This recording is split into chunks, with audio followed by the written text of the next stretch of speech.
they wanted to move into the fashion world. Okay. And they liked my background. And I liked that world and was interested. So I cast my lot with them for a couple of years where I learned a great deal and it was really interesting, but it was clear that we wanted to go in different directions.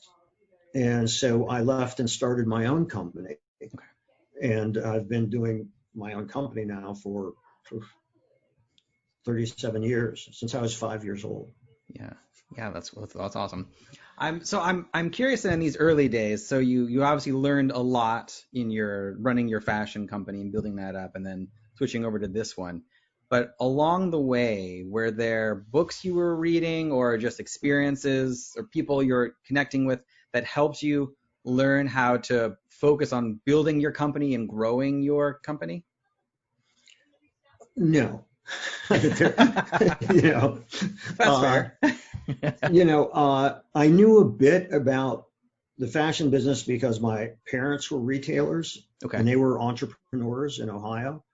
My sister's an entrepreneur and she has a retail store. I was the buyer for the little boutique in Madison. Mm-hmm. So I had some sense of business, and which can be boiled down pretty simply, which is you try to sell something for more than it costs you to make it.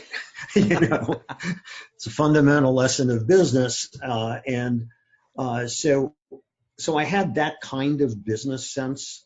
Okay. But my company was growing so quickly and there was nobody I could really talk to about it in the Midwest. That's why I also wanted to move to New York, because there were people that were familiar, with the business. Yeah. So I learned by doing, the same way that I learned filmmaking. I learned it by doing it. And it's a great way to learn. And I'm often asked, would I recommend that people go to film school, for instance? And the great thing about going to school for that is, although you're often not aware of it, you're establishing a network from the get-go. Like I know that, you were at Yale Drama School. You meet other people who are doing what you want to do. And that starts establishing a certain kind of network for you that helps you move into that area. So I was a total outsider in both of these worlds, and I had to somehow get attention for what I was doing. Yeah. And that's a lot harder. Yeah. So with your company now, how did you initially get, let's say, your first few clients? And looking at your website, it looks like you spent a lot of time working with very large brands like Ralph Lauren. Yes. and particularly Victoria's Secret. Like, how did those large corporations and companies, how did that conversation and those contracts become reality? Well, my first client was Halston, who at the time was, probably the most significant American designer. Mm-hmm. And my feeling is you can, try to start at the top because you can always work your way down. and video at that time was quite new and novel. And videoing fashion collections was also a very new business. Okay. And I did something quite bold. I called Halston up, mm-hmm. and I was able to get through the receptionist and get to him and talk to him and, said to him, so you ever seen your own fashion show? And he goes, well, no, I haven't, because he's always backstage. Yeah. So he sees still pictures, but he can't really see how the audience was reacting. He couldn't see how the models really presented in front of an audience, mm-hmm. because he was backstage prepping them for when they walk out. And so I told him that, I can make him something that will not only give him an opportunity to be able to review his own collection, but he can use it in his showroom while people are waiting for appointments. They can be playing it. It could be playing at point of purchase in stores. And none of that was going on at that time. Mm-hmm. And Halston was a very forward-thinking person. Mm-hmm. And he saw the value and invited me up. We met in person. We hit it off. And I worked for him until he stopped working. So we had about a 9-year relationship. And, which was great. And similarly with Ralph Lauren, I was actually, somebody had heard about their head of PR at that time, had heard of me, mm-hmm. and asked me up to meet Ralph, and Ralph and I hit it off. And so that's how I got those clients. And the funny thing, I haven't said this to anybody before, but the funny thing about with Halston is I was living on unemployment. So I didn't have an office. So I would go meet with Halston and say, I'm sorry, but I've got to get to another appointment. I didn't mention that appointment was with the unemployment office, and I had to get there by 4 or I wouldn't get my check. So, and that's how I initially started. And, people assumed a lot because I got those clients. But, initially I did it, as the Horatio Alger stories go, sheer pluck. I just went after it and was able, to get it. And because I think, and this may be helpful for your listeners, because there's kind of two sales that have to go on, when you're selling yourself or what you do. And first of all, you have to believe in yourself and your product, and it's worthwhile. Because then you can pitch that to somebody else with some confidence and credibility. But if you don't yet really have that confidence in what you're trying to do, you're not going to be effective at selling it. So first you have to sell yourself, and then you sell the client. Yeah. So that actually brings up a very interesting question about, if you lack the self-confidence or selling yourself, how did you approach that? Like, have you always been someone who's very confident, or was that something you had to, psych yourself up for and push past that to be able to have those kind of conversations early on?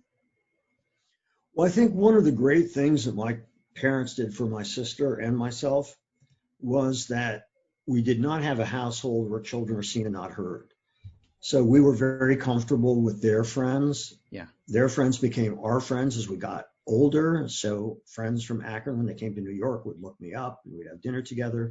And so I was never uncomfortable around adults or authority figures. That just wasn't an issue to me. Yeah. And I did have the confidence that I could present well, and that I could do that. So not that I didn't learn, not that I didn't get better.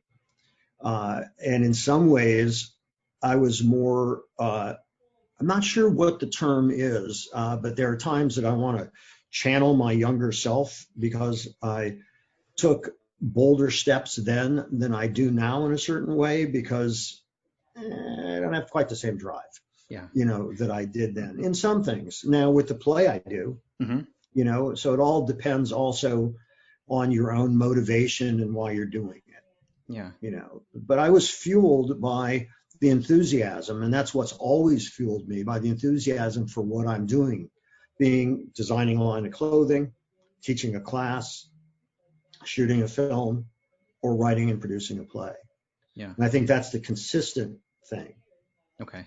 Is it that enthusiasm that helps you push past those moments where you feel apprehensive or fearful? Yes. To do something else? Yes. Okay. Yeah, because that enthusiasm is a propellant. Yeah. And people, when you are telling a story, relate to that enthusiasm. If you're very upbeat about it, if you're very excited about it, people get that. They feel that. Mm-hmm. And so, that is a big thing.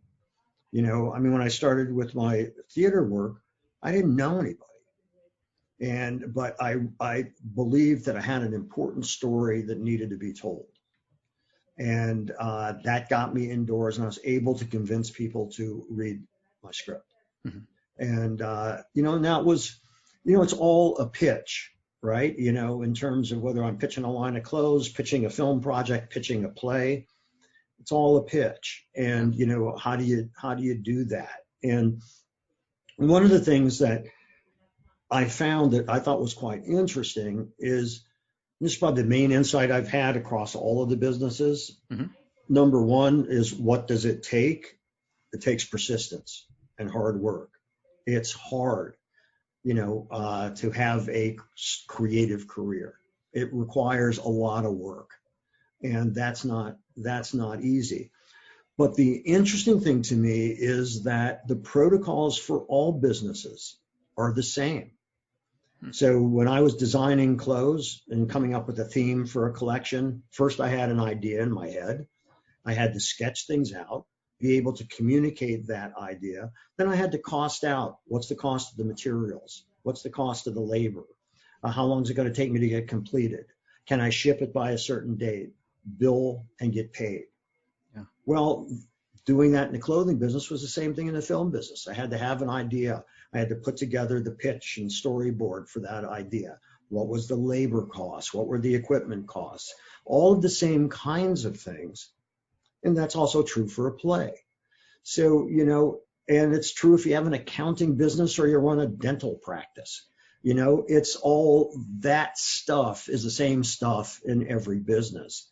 And I think that one of the problems is that you aren't taught that in school. You may be taught techniques and so on, but you don't get the accompanying business knowledge, which is so absolutely critical to survival.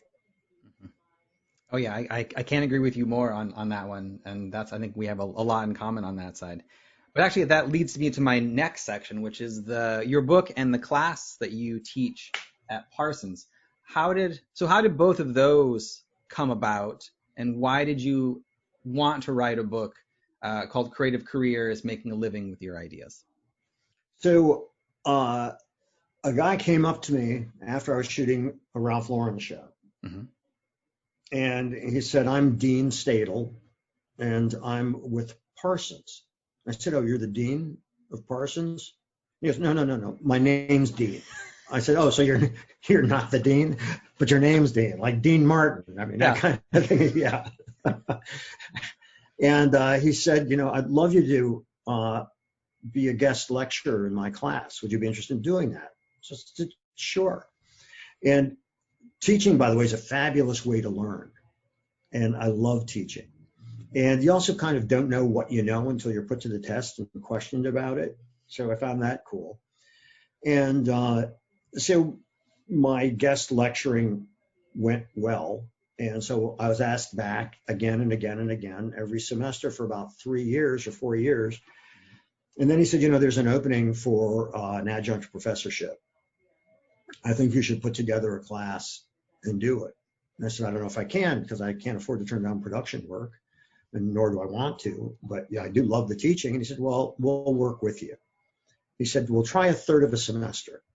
So I did. What I didn't know is the other two people, there were 2 other people that were being auditioned for the same thing. But I ended up getting the opportunity. And so I took that opportunity. And each week, as I mentioned, I bring in these guests. And there's a lot of people that audit the class. And so people kept saying to me, you ought to write a book. You ought to get these ideas out here beyond the classroom. There's like amazing stuff that's said in here, because I bring in such a diverse and interesting group of guests from so many different areas. And serendipity, I met a woman, Jody Lipper, who is a wonderful person, she said, oh, your class sounds great. You should write a book. And then she took it a step further and said, I'll introduce you to my agent. And she was a writer. Mm-hmm. And she also wrote my proposal, because a proposal for a book is totally different than the book itself. And as she said to me, you're going to hate the proposal. It's all hyperbolic. It's a sales document. It's not what the book is. It's why they should buy the book. The publisher should buy the book. So I've been very fortunate in that I've met people who have been helpful. Mm-hmm. But, it's not just being fortunate. It's also having your antenna up and being able to recognize opportunity and then not being reluctant to seize that opportunity. And I met her agent, and her agent really liked the idea for the book. Mm-hmm. And she said, I think I can sell this. And so we did. So my book, which is based on the class, and it has interviews from like over 50 people, but it's not a book of interviews. It's as if you're listening in on a roundtable discussion with a lot of smart people who have gone through a lot of things in their own careers. Yeah. And it's all embedded in the narrative of my career. And So you get to hear advice on overcoming obstacles, seeking financing. How do you attract the kind of help